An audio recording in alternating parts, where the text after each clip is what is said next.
So, ayun mga boss, may inis-scan na naman tayo dito na Mitsubishi Mentor. So, ang kanyang fault code is P2413 saka U1102. Yung active sa kanya ay yung kanyang AGR system. So, magpapalit din si sir ng timing belt, tapos valve cover gasket saka AGR cleaning. So ayun mga boss, kinakalas na lang natin yung crankshaft pulley. So ginamitan natin siya ng puller kasi matigas mga boss, kinalawang na yung kanyang crankshaft pulley.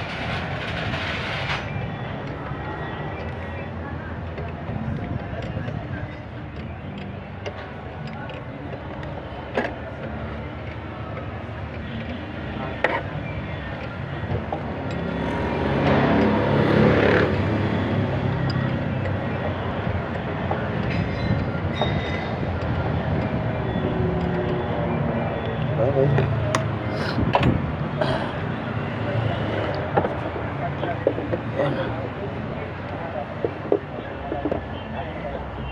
Ayan mga boss, nakalas na.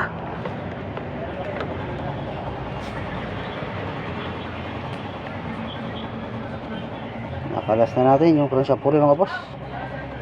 So ganun lang pagkalas pagka matigas mga boss, kailangan ay gamitan natin ng puller.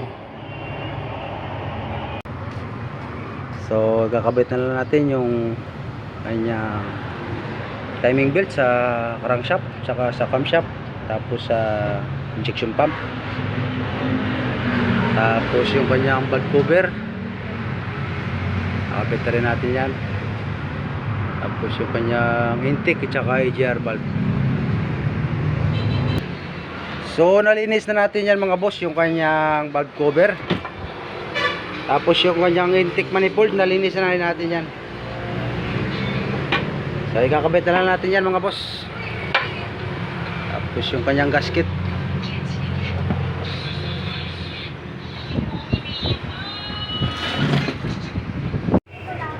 So ayun mga boss, nakabit na natin yung timing belt. So ang susunod natin mga boss yung valve cover, tapos yung kanyang intake. So ayun mga boss, nakabit tapos na rin yung ating valve cover, gasket, timing belt, tsaka ng AGR.